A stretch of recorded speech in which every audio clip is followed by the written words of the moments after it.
하겠습니다. 오늘 어떤 말씀을 증거할까 고민하다가 예수님께서 제자들을 부르신 장면을 같이 한번 살펴보면 좋겠다라는 생각이 들었습니다. 또 오늘 찬양도 뭐 짠 것처럼 그렇게 짠 것이 아니었는데 하나님의 부르심이라는 이 찬양 같이 할 수 있어서 너무 좋고요. 그래서 우리가 이 교육자들뿐만 아니라 하나님이 우리를 부르셨는데 여러분들도 하나님 부르셨고, 그래서 그 부르심 따라서 어떻게 우리가 이 세상 살아가야 하는가에 대한 부분들을 같이 한번 고민해 보는 시간을 갖도록 하겠습니다. 오늘 본문 18절을 보게 되니까 이렇게 말씀을 하고 있습니다. 같이 한번 18절 말씀 읽어보도록 하겠습니다.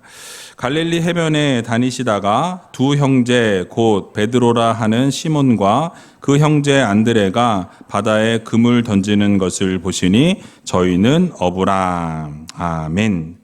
자, 먼저 예수님께서 갈릴리 해변을 다니시다가 그 베드로와 또 그 형제 안드레를 부르시게 되었다라고 말씀하죠.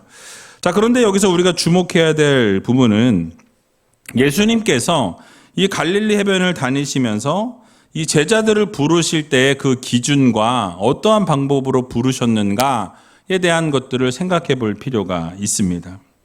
자, 예수님께서 그 당시에 이 복음을 증거할 제자들을 이제 선택하고 계셨다라는 것이죠. 제자를 찾고 계셨습니다. 아마도 갈릴리 해변을 여러분 한번 상상의 날개를 한번 펼쳐 보시기 바랍니다. 갈릴리 해변 가보신 분도 혹시 있으실 수도 있고, 저도 옛날에 대학원 졸업할 때 졸업여행으로 갔었는데 하여튼 사람이 북적거렸던 기억이 있어요. 근데 해변에서 어쨌든 쉬고 있는 사람도 있었을 것이고, 잠을 자는 사람도 있었을 것이고, 동료들과 어울려서 교제하는 사람도 있었을 것이고, 술을 마시는 사람도 있었을 것이고, 차를 마시는 사람도 있었을 것이고, 오락을 즐기는 사람도 아마 그 해변에 많이 있었을 것으로 생각해 볼 수 있습니다. 자, 그런데 주님께서 제일 먼저 제자로 선택하신 이 베드로와 안드레는 뭘 하고 있었다라고 말씀하죠? 그물을 깁고 있었다라고 말씀합니다. 자신의 삶의 현장에서 그들의 직업은 어부였어요. 어부들이 할 수 있는 일을 삶의 현장에서 지금도 그 일을 하고 있을 때에 주님께서 오셔서 그들을 부르셨다라는 것을 우리는 주목해 볼 필요가 있습니다. 예수님께서 그들이 그물을 던지는 것을 보시고 또 그물 깁는 것을 보시면서 그들에게 찾아오셔서 사람 낚는 어부로 부르시게 되는 것을 보게 되죠. 이러한 모습은 이 야고보와 요한을 볼 때도 동일한 모습으로 보여집니다. 그러니까 주님의 부르심과 관련해서 중요한 사실을 교훈해주고 있는 것은 바로 주님께서는 우리의 삶의 현장에서 충실하게 사역을 감당하고 있을 그때에 하나님은 우리를 부르신다는 것을 여러분 모두 믿으시기 바랍니다. 그러니까 여러분, 복음을 증거하는 이 일은 정말 대단히 어렵고 고된 노동을 요구하는 일입니다. 그래서 이 세상에서 어떻게 보면 가장 스트레스를 받는 사람들이 목회자라는 말들이 있어요. 그러니까 저도 목회의 길을 걷기로 작정하고 신학교에 간 지가 벌써 이게 설교 준비하면서 보니까 30년이 지났어요. 사역을 시작한 것도 23년이 지났습니다. 담임 목회를 시작한 것이 이제 9년 차인데요. 주변에 있는 이 담임 목사님들과 얘기를 하다 보니까 여기저기 다 고장이 났더라고요.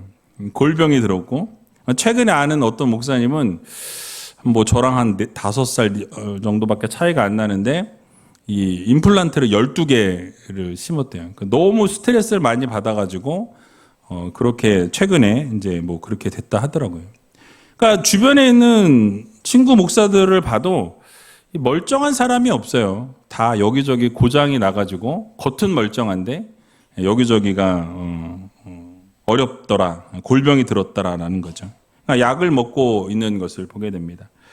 그러니까 여러분, 이 길을 걸어가는 것이 쉽지는 않지만 그래도 보람이 있고 또 하나님을 기쁘시게 하는 일이기 때문에 그 길들을 우리 오늘 찬양을 같이 함께한 우리 동역자들이 그 길을 함께 걷고 있는 것입니다.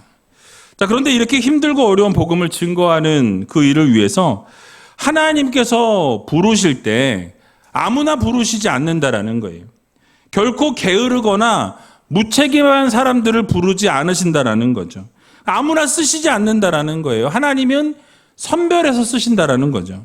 하나님께서 일을 맡기실 때에 그냥 맡기시는 것이 아니라 그 일을 감당할 수 있는 사람에게 일을 맡기시는 거예요. 그리고 그 책임을 다하게 하시고 그 책임을 다하고 최선을 다하여 충성하는 사람을 하나님이 부르시고 쓰신다라는 사실을 여러분 모두 믿으시기 바랍니다. 그래서 모세를 부를 때도 보면 어떨 때 부르셨습니까? 그가 양을 치고 있을 때 하나님께서 그를 부르시는 것을 보게 되죠. 여러분 엘리사를 부를 때 어떠했습니까? 그 엘리사가 밭을 갈고 있을 때에 하나님께서 그를 부르시는 것을 보게 되죠. 또 세리인 마태를 부르실 때도 세관에서 일을 하고 있을 그때에 우리 주님께서 그에게 찾아오시고 그를 부르시는 것을 보게 되죠. 공통점이 무엇입니까? 삶의 현장에서 자신의 일에 최선을 다하고 열심과 열정을 다하고 있을 그때에 주님께서는 사역을 맡기시고 사역자로 부르시고 그 일을 함께 동역하도록 이끌어 가시는 것을 우리는 보게 되는 것입니다. 그러니까 여러분 베드로와 안드레와 이 야고보와 요한 역시도 자신들에게 주어진 일에 최선을 다하고 어부의 삶을 살아가면서 열정과 열심으로 살아가고 있을 그때에 그 삶의 현장에서 최선을 다할 때 하나님께서 그들을 부르셨다라는 사실이에요. 여러분도 마찬가지입니다. 여러분들의 삶의 현장에서 하나님이 여러분들을 부르시고 하나님의 자녀로 백성으로 부르셔서 우리 제일교회에서 함께 믿음 생활하도록 하나님이 인도하셨다라는 거예요. 그러니까 여러분 맡겨주신 일들이 큰 일이든지 작은 일이든지 어떠한 일이든지 맡기신 분이 누구십니까? 하나님이 맡기신 거예요. 여러분들에게 맡기신 그 사역은 하나님이 여러분들에게 여러분들의 그릇을 생각하시고 또 사역을 잘할 것으로 믿고 여러분들에게 맡겨주셨다라는 거예요. 그래서 여러분 어떠한 일을 맡겨주셨든지 간에 우리에게 주어진 그 현재 일에 소홀함이 없어야 한다라는 거예요. 특별히 오늘 헌신을 다짐하는 우리 교육자 가정들도 하나님께서 주신 이 사역에 최선을 다하고 또 부르신 자리에서 열심과 열정을 가지고 헌신할 때에 반드시 우리의 인생을 하나님이 책임져 주신다는 이 사실을 여러분들 모두 기억하시기 바랍니다. 그러므로 사랑하는 의제교회 성도 여러분, 여러분도 역시 마찬가지입니다. 어느 자리에서 하나님이 부르셨든지 간에 그 부르신 그 자리에서 그 삶의 현장에서 하나님의 부르심 따라서 최선을 다해 사명을 감당할 수 있는 믿음의 성도님들이 다 되시기 바랍니다. 그래서 이번 한 주간 살아갈 때에도 어떠한 유혹과 어떠한 핍박이 다가올지라도 여러분들 좌로나 우로나 치우치는 것이 아니라 하나님의 부르신 삶의 현장에서 열정과 열심을 다할 때 하나님께서 또 여러분들에게 귀한 사명을 맡겨주신다라는 이 사실을 여러분 모두 믿으시고 여러분 열정과 열심으로 최선을 다해서 귀한 사역 감당할 수 있는, 그래서 2024년에는 더 정말 놀라운 하나님의 역사와 기적을 맛볼 수 있는 저와 여러분들이 다 되시길 주님의 이름으로 간절히 축원드립니다. 자, 이어서 19절 말씀을 보게 되니까 주님께서 또 이렇게 말씀하시는 것을 보게 됩니다. 같이 한번 19절 말씀 읽어보겠습니다. 말씀하시되 나를 따라오너라 내가 너희를 사람을 낚는 어부가 되게 하리라 하시니. 아멘. 자, 이는 열심히 그물을 던지고 있는 베드로와 이 안드레를 향한 이 주님의 부르심이자 주님의 명령이었던 것을 보게 됩니다. 자, 그런데 여기서 우리 주님의 명령을 보게 되면 이 주님의 절대적인 주권이 선명하게 나타나 있는 것을 우리는 보게 된다라는 것이죠. 여러분 복음서를 우리가 보게 되면 우리 주님께서 제자들을 부르신 사역에는 이 당시의 어떤 관습과는 전혀 다른 하나의 특징을 우리가 발견해 볼 수 있어요. 여러분 그 당시에 이 제자들을 부르는 관습은 이 제자들이 스승을 찾아가서 랍비를 직접 찾아가서 나를 이 제자로 받아 달라고, 그래서 거절당하면 제자가 되지 못하는 거고 그 스승이 그 제자와 인터뷰를 해서 제자가 될 만한 사람이면 그 제자로 부르는 것이 그 당시의 관습이었다라는 거죠. 자, 하지만 우리 주님께서는 어떻게 하셨습니까? 제자들을 직접 찾아 나섰다라는 거예요. 제자가 되겠다고 하던 사람도 아닌 자신들의 일을 하고 있는 자들을 주님께서 부르셔서 그들을 제자로 삼으셨다라는 사실이에요. 자, 여러분, 그렇다면 이런 사실이 말씀하고 있는 의미가 어떤 의미를 담고 있을까요? 사실 우리 주님께서도 이 베드로와 안드레의 고용주도 아니셨고 또 그들에게 어떤 명령을 내릴 수 있는 명령권자도 아니셨다라는 거예요. 그냥 지나가다가 갑자기 그들을 부르시는 거예요. 그리고 나를 따라오라고 말씀하시고 내가 너희로 사람 낚는 어부가 되게 하겠다라고 주님이 명령하신 거예요. 말씀하신 거예요.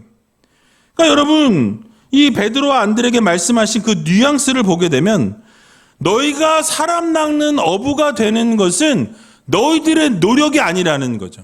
누가 만들어주시겠다라는 거예요? 주님이 만드시겠다라는 거예요. 내가 너희로 사람 낚는 어부가 되게 하겠다라고 주님이 선포하신 거예요. 그러니까 여러분, 이 사람의 어떤 노력과 사람의 어떤 열정과 우연에 의해서 되는 것이 아니라 하나님의 주권과 섭리에 의해서 모든 것이 이루어진다라는 것을 주님이 선포하셨다라는 것이죠. 즉 우리의 발걸음을 인도하시고 우리의 앞길을 인도하시는 분은 누구십니까? 하나님이시라는 거예요. 사람이 그 걸음을 계획할지라도 그 걸음을 인도하시는 분은 누구라고 말씀하십니까? 하나님이시라고 말씀하죠. 그러니까 오직 하나님께서 이 모든 것을 주관하시고 우리 예수 그리스도께서 이 모든 것을 이끌어 가신다라는 사실을 우리는 반드시 기억해야 할 것입니다. 그래서 우리의 인생이 우리의 노력과 우리의 의지에 의해서 움직여지는 게 아니에요. 그러니까 여러분, 우리가 아무리 원하는 것을 위해서 최선을 다하고 발버둥을 쳐도 하나님이 막으시면 이룰 수가 없어요. 하나님이 또 하시면 우리가 도망가고 우리가 그 일을 피하려 한다 해도 하나님께서 하시면 그것을 피할 수 있는 자가 없다라는 사실이에요. 그러니까 우리를 인도하시는 하나님의 손에 모든 것이 달려있다라는 이 사실을 여러분들 모두 믿으시기 바랍니다. 그러므로 이 세상 살아가면서 나의 것을 자랑하는 우리가 아니라 나의 것을 드러내는 우리가 아니라 내 안에 계신 예수 그리스도를 드러내고 자랑할 수 있는 믿음의 성도님들이 다 되시기 바랍니다. 세례 요한처럼 나는 쇠하여야 하겠고 그는 흥하여야 하겠다라는 그 고백처럼 우리는 자꾸 작아지고 나는 십자가 뒤에 자꾸 감추고 예수 그리스도를 드러내며 살아갈 수 있는 그런 믿음의 성도님들이 다 되시기 바랍니다. 그래서 오직 주님께서 모든 것을 주관하시고 인도하신다라는 그 사실을 우리가 마음속에 우리의 생각 속에 늘 가지고 살아가야 한다라는 거예요. 우리의 인생의 절대 주권이 누구에게 달렸습니까? 하나님께 달려있다라는 거예요. 내가 아니에요. 우리가 아니에요. 내가 하고 싶다고 할 수 있는 것이 아니라 하나님께 전적으로 달려있다라고 생각하며 살아가게 될 때에 결국 하나님께서 모든 것을 주관하시고 하나님께서 인도하시고 하나님께서 책임지시고 결국 그 문제도 하나님이 해결하신다는 사실을 여러분들 모두 믿으시기 바랍니다. 그래서 이렇게 주님께서 명령하실 때에 제자들이 어떻게 반응하게 됩니까? 오늘 20절 말씀 보니까 이렇게 반응했다라고 말씀하죠. 같이 한번 20절 말씀 읽어보도록 하겠습니다. 저희가 곧 그물을 버려두고 예수를 쫓으니라. 아멘. 자, 여기서 여러분, 그물을 버려둔다라는 것은 뭘 의미하는 겁니까? 자신의 생계를 다 포기한다라는 의미예요. 왜냐하면 자신들이 어부예요. 자신들이 어부인데 그 어부의 삶을 살아가던 자들이 주님이 그 부르실 때에 그 부르심을 듣자마자 즉각적으로 순종하고 즉각적으로 반응했다라는 거예요. 근데 어떻게 반응합니까? 자신이 가지고 있었던 그 그물을 내려두고 주님의 말씀을 따라 쫓았다라고 말씀하고 있는 것이죠. 그래서 여러분 자신이 가지고 있던 모든 것을 버렸다라는 거예요. 그래서 예수님께서 사람 낚는 어부로 만드시겠다라는 그 말씀을 들을 때에 자신의 생계이자 자신의 모든 것이었던 그물을 다 버려두고 예수님을 제자들이 쫓았다라고 말씀하죠. 이 말씀은 그동안 자신의 계획에 따라 움직였고 자기 자신의 인생의 항로를 자신이 결정하던 사람들이었는데 이제는 어떻습니까? 그 모든 인생의 결정을 누구에게 내어드린 거예요? 주님께 내어드린 거예요. 주님이 말씀하시면 이제 그 말씀대로 순종하고 그 말씀대로 따르는 삶을 살기로 결단했다라는 거죠. 그러니까 예수의 제자로서 모든 것을 예수님께 맡기고 예수님의 뜻에 따라 이제 움직이겠다라는 결심과 결단으로 그물을 다 내려놓았다라는 것입니다. 여러분, 우리 모두는 어떠한 삶을 살아가고 있는지 우리 자신을 들여다 보아야 할 것입니다. 우리의 뜻이 먼저였는지 하나님의 뜻이 먼저였는지 여러분 한번 돌아보시기 바랍니다. 내 것이 먼저였는지 하나님의 것이 먼저였는지 우리 자신을 들여다 보아야 한다라는 거예요. 혹시라도 그동안 내가 내 것이 먼저인 삶을 살아왔다라고 한다면, 여러분, 내 삶의 우선순위가 나였더라고 한다면 이제는 그 삶의 우선순위가 하나님이 우선순위가 되는 우이제일교회 모든 성도님들이 다 되시기 바랍니다. 그래서 예수님이 아닌 다른 것이 그동안 나의 삶의 우선순위였다면, 그것이 돈이든 명예든 가족이든 친척이든 친구이든 그것이 무엇이 되었든지, 물질이든지 명예든지 권력이든지 그 무엇이 되었든지 하나님보다 앞선 것이 있었다라고 한다면, 여러분, 오늘 이 시간 그 모든 것을 주님 앞에 그물을 내려놓았던 제자들처럼 주님 앞에 다 내려놓고 주님의 뜻을 기다리고 주님의 말씀을 기다리고 주님의 그 말씀하시는 대로 순종하며 살아갈 수 있는 귀한 우이제일교회 모든 성도님들이 다 되시기 바랍니다. 그래서 오늘 헌신을 다짐하는 우리 교육자들 역시 정말 주님이 말씀하시면 그 말씀이 우선순위가 되어서 내 생각과 내 뜻이 아니라 내 생각과 내 뜻을 내려놓고 주님이 말씀하신 대로 그렇게 순종하며 섬기며 나아갈 수 있는 귀한 우리 교육자들과 우리 모든 성도님들이 다 되시길 주님의 이름으로 간절히 축원드립니다.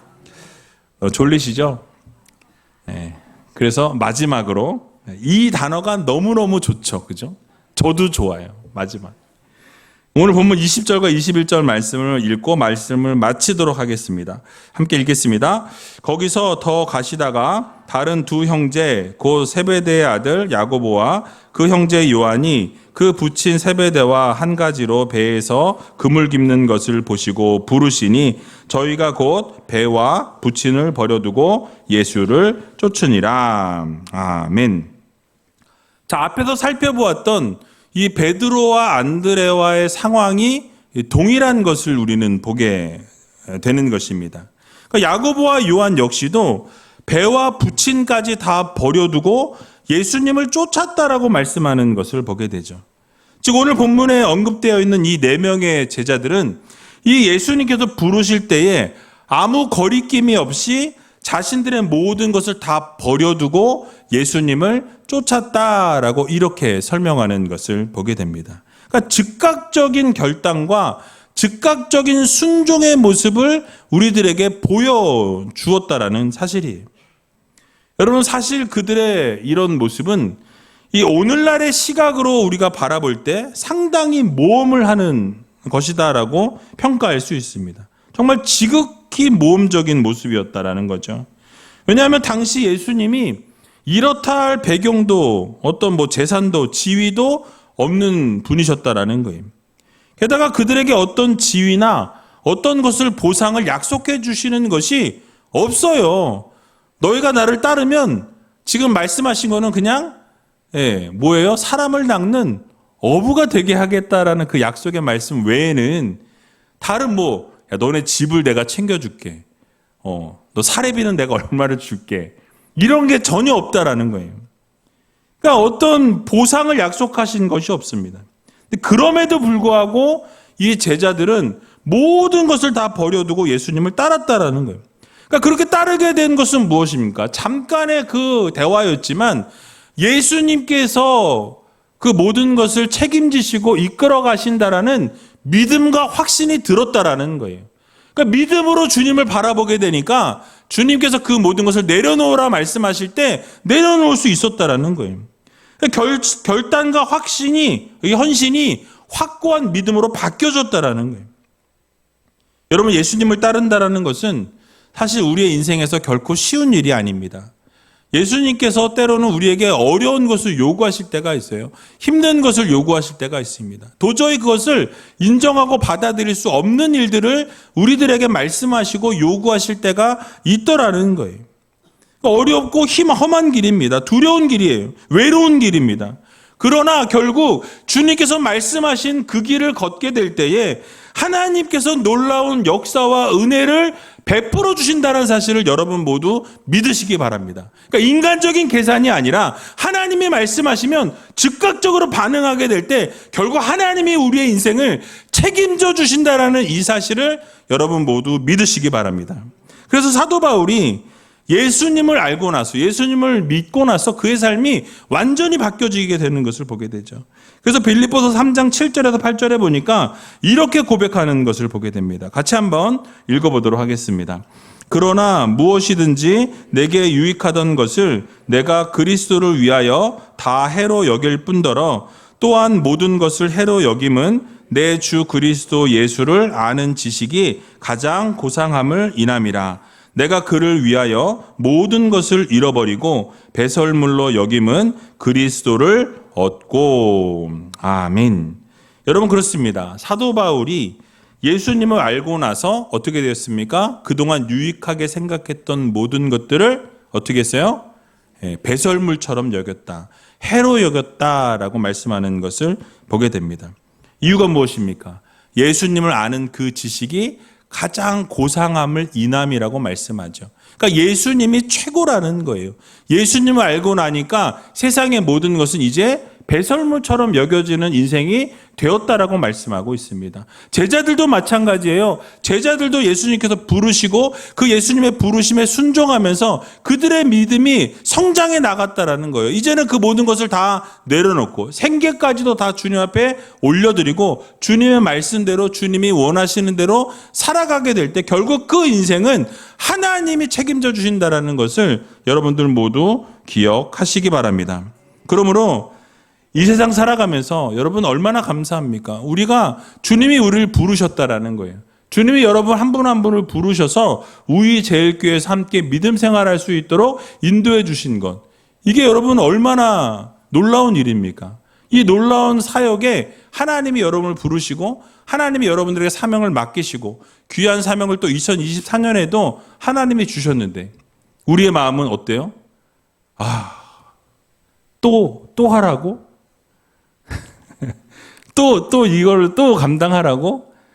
여러분 그런데 바꿔서 생각해 보세요. 그것이 하나님께서 여러분이 필요해서 부르셨고 여러분을 동역자로 세우셨다라는 것을 반드시 기억하시기 바랍니다. 그리고 그것에 대해서 하나님께서는 반드시 갚아주시는 하나님이세요.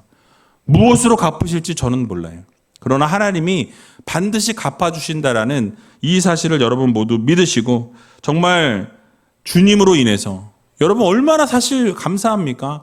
우리가 영원히 죽을 수밖에 없었던 우리들을 하나님이 영원한 생명으로 옮겨주셨고 그리고 그 하나만으로 정말 그거 하나만으로 영원한 생명 주신 것, 구원해 주신 것, 죄사함의 은혜를 허락해 주신 것만으로도 우리가 무엇을 드려도 아깝지 않은 것이 하나님이요 우리 예수 그리스도라는 것을 여러분 기억하셔서 이번 한 주간 살아갈 때 정말 주님께서 그 부르신 그 부르심에 우리가 결단하고 바로 즉각적으로 행동해서 하나님의 마음을 기쁘게 해드릴 수 있는 저와 여러분들이 다 되시길 주님의 이름으로 간절히 축원드립니다.